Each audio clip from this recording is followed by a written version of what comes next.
Assalamualaikum warahmatullahi wabarakatuh. Jumpa lagi dengan Belajar Bareng.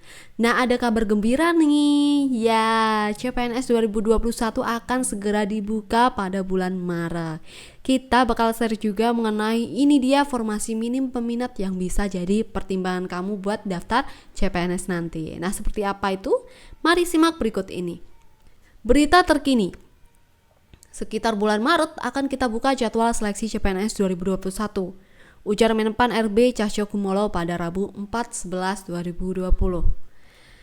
Nah, hingga saat ini Cahyokumolo belum membeberkan secara rinci terkait jumlah formasi dan formasi apa aja yang akan dibuka. Belum, ini karena CPNS 2019 lalu juga masih banyak formasi kosong dan kami juga mengimbau supaya tidak asal rekrut dan harus sesuai kompetensinya, papar Cahyo. Nah, sementara itu, menurut Kepala Biro Hukum, Komunikasi dan Informasi Publik Kementerian Pendayagunaan Aparatur Negara dan Reformasi Birokrasi atau Kemenpan RB, Andi Rahadian memperkirakan jumlah formasi yang dibuka pada CPNS 2021 akan lebih banyak. Kenapa? Ya karena tahun 2019 terakhir pembukaan CPNS ya. Nah, untuk mengenai jumlah formasi CPNS untuk tahun 2021 diperkirakan akan lebih besar dari jumlah formasi tahun 2019, kata Andi. Nah, ini kesempatan buat kamu buat daftar CPNS kali ini. Yang kemarin belum lolos mungkin bismillah aja tahun depan bisa lolos. Amin. Nah, jumlah formasi yang lebih banyak tersebut dikarenakan pada tahun 2020, yaitu tahun ini tidak ada rekrutmen CPNS. Sehingga jumlah kebutuhan formasi kemungkinan diakumulasikan di formasi tahun 2021, kata Andi. Nah, ini adalah syarat umum CPNS yang wajib kamu ketahui kalau ingin daftar CPNS. Nah, apa aja itu? Mari kita simak. Menurut pasal 23 Peraturan Pemerintah Republik Indonesia nomor 11 tahun 2017 tentang manajemen pegawai negeri sipil. Pada dasarnya, setiap warga negara Indonesia dapat melamar sebagai PNS apabila memenuhi persyaratan berikut ini. Nomor 1 yaitu minimal berusia 18 tahun dan maksimal berusia 35 tahun saat melamar. Nah, ini berarti kamu yang udah lulus SMA boleh dong ngelamar CPNS 2021 besok. Nah, teman aku nih kemarin waktu daftar CPNS dia itu lulus dari SMK terus daftar. Alhamdulillah keterima. Nah, itu juga bisa jadi kesempatan buat kamu yang lulusan SMA atau SMK daftar CPNS sesuai dengan bidang kalian. Nah, untuk syarat nomor 2 yaitu tidak pernah dipidana dengan pidana penjara berdasarkan putusan pengadilan yang sudah mempunyai kekuatan hukum.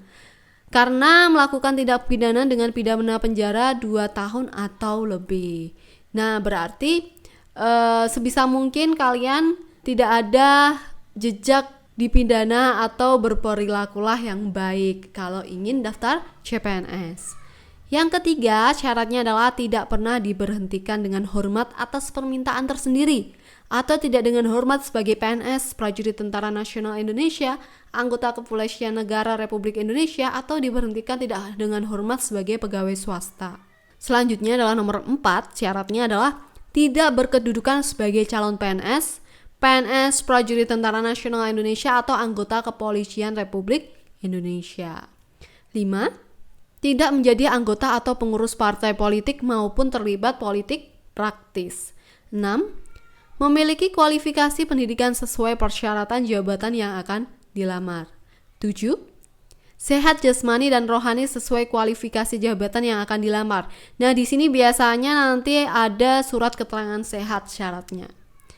Nomor 8, bersedia ditempatkan di seluruh wilayah negara kesatuan Republik Indonesia atau negara lain yang ditentukan oleh instansi pemerintah. Nah, apakah kamu memenuhi syarat di atas? Kalau iya, berarti kalian harus daftar CPNS tahun 2021. Perhatikan hal berikut ini. Berikut adalah dokumen yang harus disiapkan untuk pendaftaran CPNS nanti. Berdasarkan CPNS 2019, berikut dokumen yang perlu dipersiapkan untuk mendaftarkan pada jadwal seleksi CPNS 2021. Yang pertama, pas foto berlatar belakang merah, seperti ini contohnya. Nah, kalian yang belum punya foto, segeralah foto dulu ya. Nomor 2, swafoto dengan KTP dan kartu informasi akun. Seperti ini. Jadi kalian foto seperti di gambar ini dengan KTP atau kartu informasi akun. Nomor 3, yaitu KTP atau surat kependudukan dari Dinas Kependudukan dan Catatan Sipil seperti ini ya. Atau seperti ini KTP-nya. Kalau ini tadi kan surat keterangan kependudukan. Kalau yang nggak ada KTP-nya atau KTP-nya belum jadi, bisa pakai yang ini.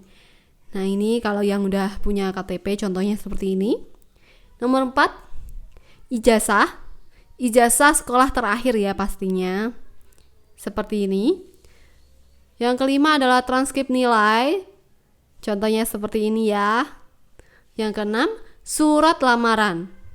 Kalian juga harus menyiapkan surat lamaran dan mengisinya. Biasanya sih waktu pendaftaran udah ada, tinggal kita download, terus tinggal kita isi, lalu dikirim aja. Nomor 7, dokumen pendukung yang sesuai dengan ketentuan dari instansi. Jadi setiap instansi itu mempunyai persyaratan yang berbeda-beda. Tergantung kalian mau daftar di instansi mana, pastikan dokumen pendukung sesuai dengan ketentuan. Seperti ini. Nah, untuk di sini kita lihat nih. Ini yang tahun kemarin ya. Dokumen pendukung itu seperti surat pernyataan bermaterai yang ditandatangani, bukti akreditasi perguruan tinggi dan program studi. Ini tuh kayak sertifikat akreditasi perguruan tinggi kalian. Terus yang C ini surat keterangan tidak buta warna bagi pelamar tenaga kesehatan. Ini bisa minta di klinik gitu. Dan surat keterangan disabilitas bagi formasi umum yang didaftar penyandang disabilitas. Untuk ukurannya maksimal 800 KB dalam bentuk file PDF. Seperti itu. Selanjutnya, untuk mempersiapkan ikut seleksi CPNS 2021, tidak ada salahnya mulai memetakan formasi apa yang akan dilamar. Memutuskan formasi CPNS 2021 yang akan dilamar bisa dengan mempertimbangkan pengalaman tahun-tahun sebelumnya, terutama formasi atau jurusan yang minim peminat. Berikut sejumlah jurusan minim formasi berbeda dengan program studi ilmu hukum, guru atau tenaga pendidik, tenaga medis hingga teknologi informasi, sejumlah jurusan minim formasi di CPNS. Sejumlah jurusan minim formasi ini di CPNS ini biasanya jarang dibuka oleh pemerintah daerah. Lalu, bagaimana dengan formasi yang jarang dilirik? Dilansir dari kompas.com, berikut 9 jurusan minim formasi di CPNS 2018.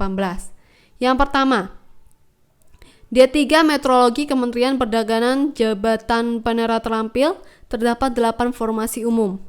2. D3 Grafika Kementerian Keuangan Jabatan Operator Grafis, terdapat 1 formasi umum. 3. S1 Ilmu Olahraga Sekretariatan Kabinet Jabatan Analisis Kesejahteraan Rakyat, terdapat 2 formasi umum.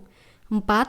S1 Bahasa dan Sastra Indonesia Kementerian Keuangan Jabatan Analisis Keuangan, terdapat 7 formasi umum. 5. S1 Matematika Kementerian Keuangan Jabatan Analisis Keuangan, terdapat 2 formasi. 6. S1 Elektro Arus Lemah Kementerian Perdagangan Jabatan Penera Ahli Pertama, 2 formasi umum. 7. S1 Pengembangan Kurikulum Kementerian Hukum dan Hak Asasi Manusia Jabatan Analisis Kurikulum dan Pembelajaran, terdapat 2 formasi, yaitu 1 unit pusat di Poltekim dan Poltekip BPSDM Hukum dan HAM. 8. S1 Studi atau Ilmu Pemerintahan Kementerian Hukum dan Hak Asasi Manusia Jabatan Analisis Perencanaan, Evaluasi dan Pelaporan, terdapat 86 formasi. 9. S1 Perpustakaan Kementerian Hukum dan Hak Asasi Manusia Jabatan Pustakawan Ahli Pertama, terdapat 3 formasi. Nah, itu merupakan formasi yang bisa kita pelajari dari pengalaman CPNS 2018. Kalau jurusan kalian ada, bisa nih buat pendaftaran di tahun 2021 nanti. Jadi kemungkinan diterimanya akan lebih besar. Sekian mengenai informasi CPNS dari Belajar Bareng, semoga bermanfaat. Thank you for watching. Wassalamualaikum warahmatullahi wabarakatuh.